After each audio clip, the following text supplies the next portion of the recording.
వాసు గారు ఇప్పుడు ఒక అగ్రెసివ్ స్పీచ్ ఇస్తారు. లేదు, no controversies, nothing, very cool. ఆ కాంట్రవర్సీకి ఆయనతో తిట్టినని తిట్లు నేను మా ఫాదర్తో కూడా తినలేదు. అందుకని ఈరోజు ఒళ్ళు చాలా జాగ్రత్తగా దగ్గర పెట్టుకునే మాట్లాడతాను సార్. అందుకే టైట్ షర్ట్ కూడా వేసుకొచ్చాను సార్. వైరల్ ఇమ్మంటారు, మళ్ళీ ఆయన వైర్ పెట్టి కొడతారు తర్వాత. సో ఇంకొక అట్లీస్ట్ 4-5 నెలలు no virals, nothing, only viral ఫీవర్లు వస్తున్నాయి ఈ మధ్యలో. ఫస్ట్ ఆఫ్ ఆల్ ఈ సినిమా గురించి మాట్లాడాలి అంటే, దీక్షిత్ గారు నిన్న నైట్ అరవింద్ గారు అక్కడ ఎడిటింగ్ రూమ్లో ఉంటే లాస్ట్ హాఫ్ అన్ అవర్ వెళ్ళి నేను సినిమా చూడటం జరిగింది. అంటే సినిమా ముందు ఏంటి ఇవన్నీ ఇంకా చూడలేదు కాబట్టి దాని గురించి మాట్లాడతాం కన్నా కూడా లాస్ట్ హాఫ్ అన్ అవర్ నేను చూసింది అయితే నాకు ఆయన అయితే బ్రెయిన్లోంచి పోవట్లేదు లాస్ట్ నైట్. అంటే నేను బయటకు వచ్చిన తర్వాత మీ మీద ఎంత కోపం వచ్చిందంటే ఆ క్యారెక్టర్లోని, అంటే ఏసైనా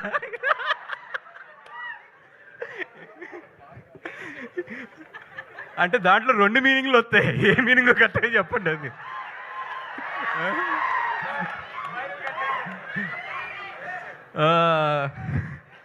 సరే సార్,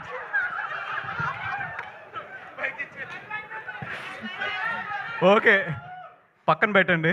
పెడితే సెకండ్ థింగ్, ఈ సినిమా దీక్షిత్ అంటే నేను చెప్పాను కదా అంత ఇంటెన్సిటీ ఉంటుంది లాస్ట్ నేను చూసిన హాఫ్ అన్ అవర్ అయితే.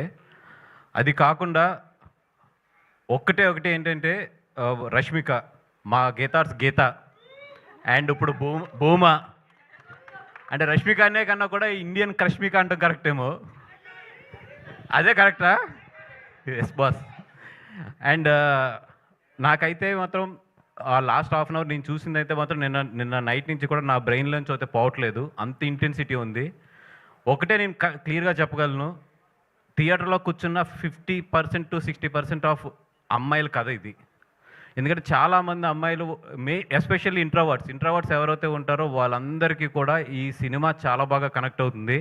అబ్బాయిలు మీరు మాత్రం మీ గర్ల్ ఫ్రెండ్తో ఈ సినిమాకి వెళ్తే మాత్రం క్లైమాక్స్లో చాలా జాగ్రత్త. మీరు మంచి పర్ల అది ఉంది. మీరు సినిమా అయిపోయిన తర్వాత లేచేటప్పుడు మాత్రం చాలా జాగ్రత్త. ఎందుకంటే మిమ్మల్ని ఆ అమ్మాయి హగ్ చేసుకుందంటే మీరు చాలా మంచి బాయ్ ఫ్రెండ్. మిమ్మల్ని ఏమీ మాట్లాడకుండా సైలెంట్గా ఫాలో అవుతుందంటే మాత్రం మీరు డబల్ చెక్ చేసుకోండి. ఏ రియాక్షన్ లేదంటే మీరు కారు ఎక్కిన తర్వాత లేకపోతే ఇంటికి వెళ్ళిన తర్వాత మాత్రం మీ చెంపలు మాత్రం జాగ్రత్త. అండ్ ఒకటే ఏంటంటే, అమ్మాయి ఈ థియేటర్లోకి వచ్చేటప్పుడు అమ్మాయి ఎలాగైతే ఉంటుందో వెళ్ళేటప్పుడు అయితే మాత్రం అలా ఉండదు. సో బాయ్ ఫ్రెండ్స్ అందరూ కేర్ఫుల్, భర్తలు అందరూ కూడా కేర్ఫుల్ మీ భార్యలతో వచ్చినప్పుడు. అంత మంచి సినిమా. అంటే నిజంగా ఇంత మంచి పాయింట్ని, చాలా సెన్సిటివ్ పాయింట్ని టచ్ చేసిన రాహుల్ సార్. అంటే నాకు కొన్ని ఇన్సిడెంట్లు తెలుసు, చాలామంది తల్లిదండ్రులు ఏదైనా అమ్మాయిలకి ప్రాబ్లం ఉన్నప్పుడు చాలామంది అప్రోచ్ అవుతుంటారు, సార్ కొంచెం హెల్ప్ చేయండి, లేకపోతే పలానా డిపార్ట్మెంట్లో పలానా వాళ్ళతో చెప్పండి. ఇట్లాగా చాలామంది అమ్మాయిలకి జరిగే కథ ఇది. ఎవ్వరూ మనం బయటికి మాట్లాడిన కథ. ఆ కథతో రాహుల్ చాలా సెన్సిటివ్ పాయింట్ చాలా కమర్షియల్గా టచ్ చేసి చెప్పాడు. అండ్ నాకు ఎక్కడ విజయకం చూస్తుంటే కుళ్ళు వస్తుందంటే, అరవింద్ గారు నా కాంబినేషన్ ఎప్పుడు కూడా కమర్షియల్ సినిమాలు లేదా ఎంటర్టైన్మెంట్ సినిమాలు మిమ్మల్ని నవ్విస్తూ జాగ్రత్తగా మేము తీసుకుంటూ వెళ్తాం.